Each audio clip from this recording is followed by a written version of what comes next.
বাংলাদেশ নির্বাচনী এলাকা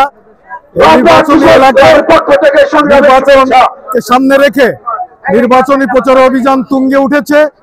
এখানে এই সংসদীয় আসনে বিএনপি মনোনীত প্রার্থী ইঞ্জিনিয়ার টিএস আইয়ুব আজকে বড় ধরনের একটি সমাবেশ নোয়াপাড়া শঙ্করপাশা হাই স্কুল মাঠে অনুষ্ঠিত হচ্ছে। এই সমাবেশে বিভিন্ন প্রত্যন্ত অঞ্চল থেকে হাজার হাজার নেতা কর্মীরা এই হাই স্কুল মাঠে সমবেত হয়েছেন।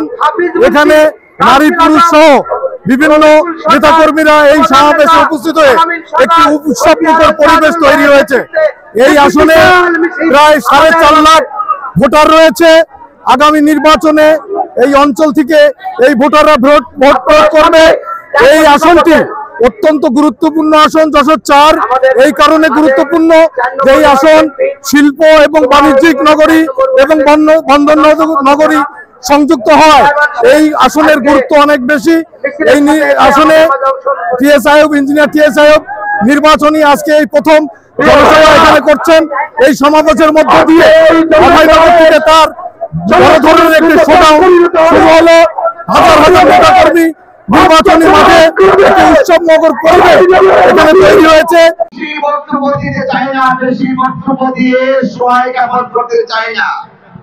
সামনে মাগরিবের আযান হবে, আযানের পূর্বেই বক্তব্য শেষ হবে।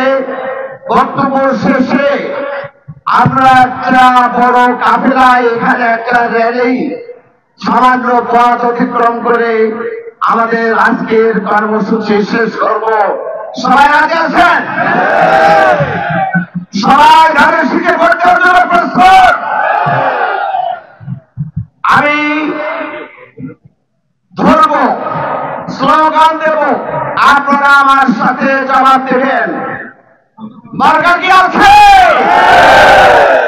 মার্কা সবাই বলে জোরে জোরে তাল মিলিয়ে অভয়নগর, বাগারপাড়া, অভয়নগর, বসন্তিয়া, সবখানে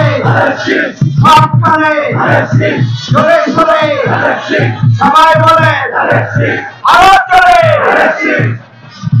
সবাইকে ধন্যবাদ। আমি শুধু বলতে চাই আপনাদের সাথে দীর্ঘ 27টি বছর আছি, ঠিক না বলেন? দীর্ঘ 27টি বছর আপনাদের সাথে এই মাঠে ময়দানে কাজ করেছি। আমাকে যারা বলেন খুঁজে পাওয়া যাবে না, তারা চায় দোকানে খুঁজবেন, রাস্তাঘাটে খুঁজবেন।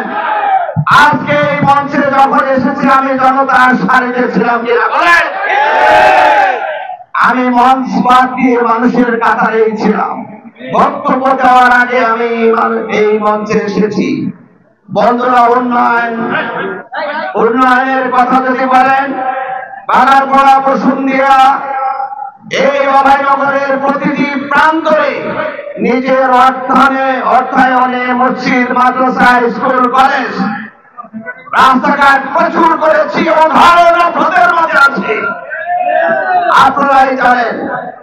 আজকে Purbachal high school, Biyapara high school, আজকে দলিতজাতি মাদ্রাসা আমি এমপিও করে দিয়েছি এবং তার বদলিতে চলছে। ভাই, আমি মেম্বার ছিলাম, জোরে বলবেন, মেম্বার ছিলাম, চেয়ারম্যান ছিলাম, এমপি ছিলাম, উপজেলা চেয়ারম্যান ছিলাম, করেছি তো। তারপরে করেছি, মানুষের পাশে থেকেছি, করেছি।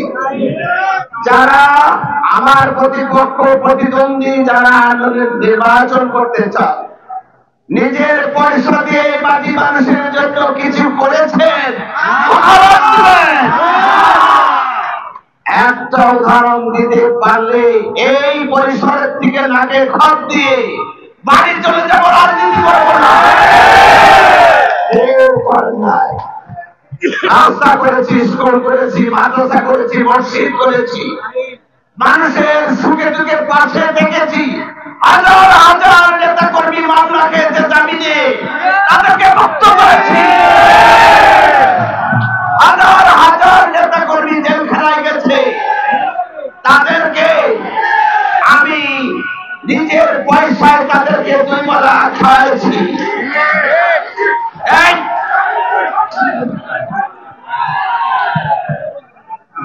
আমার কথা শুনবেন, জবাব দিবেন। অতিরিক্ত এই যে মাইকে কথাবার্তা স্লোগান দিচ্ছেন এগুলো না, আমার দিকে তাকাবেন। আমি কি বলছি? সত্য বললে উত্তর দিবেন, মিথ্যা বললে প্রতিবাদ করবেন। এই অঞ্চলে মানুষের জন্য যা করেছি আমাদের নেতারা, আজকে এই উপজেলার সভাপতি তার চিকিৎসার ব্যয়ভার বহন করেছি।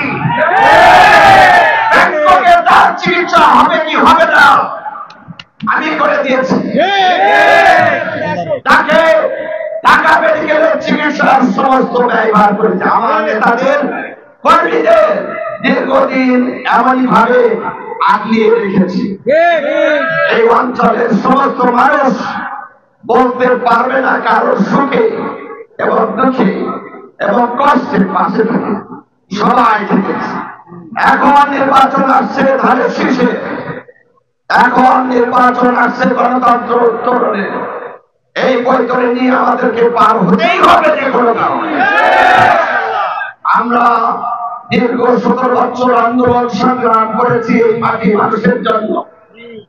আমরা একটা গণতান্ত্রিক বাংলাদেশ প্রত্যাশা করেছি। আমার নেত্রী বেগম খালেদা জিয়া জেল খেটেছে। আমার নেতা তারেক রহমান দীর্ঘদিন যাবৎ প্রবাসী অবস্থান করছেন এই দেশের গণতন্ত্রের জন্য।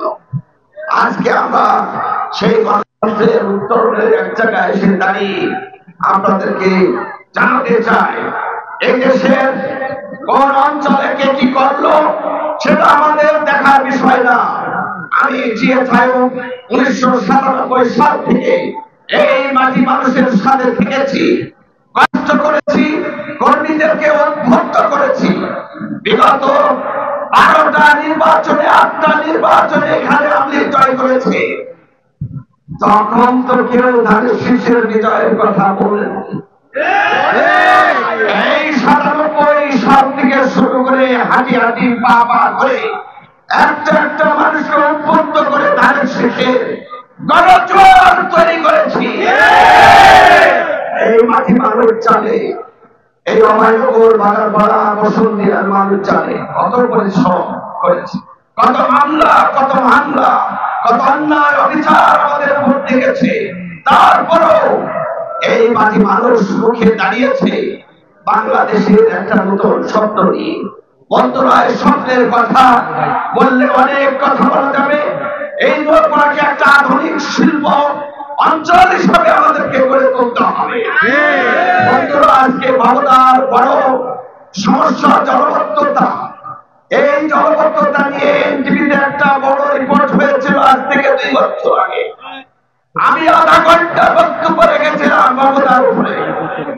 আজকে যারা বলেন ভাবনায় আমার আইডিয়া নেই, ভাবনায় আমার দরদ নেই, এই মাটি মানুষের সাথে ভাবনার একাংশ জড়িত। মাটি মানুষের প্রতি আমার যদি দরদ থাকে, ভাবনার প্রতি দরদ কেন থাকবে না? ভাবনার প্রতি অবশ্যই দরদ আছে। বাংলাদেশ জাতীয়তাবাদী দলের সরকার আগামীতে ক্ষমতা আসলে এই ভাবনা স্থায়ী একটা চিরন্তন একটা বড় পরিষ্কার করা। বন্ধুরা আমার, এখানে হাসপাতাল, এই হাসপাতালকে আধুনিক করে তোলা হবে। বন্ধুরা, এই অঞ্চলের মানুষকে আরো আধুনিক করে তোলা হবে। সমস্ত যুবকদেরকে আমার নেতা বলেছে 1 কোটি যুবকদেরকে চাকরি দিবেন। এই যুবকের ভিতরে মেয়েরাও থাকবে। যুবক বলতে শুধু যুবক বোঝায় না, যুবক এবং যুবতীও বোঝায়। কাজে সেখানে আমাদের মেয়েরাও থাকবে। এই ছিল বছরের 4 আসন নির্বাচনী প্রচার অভিযানের সর্বশেষ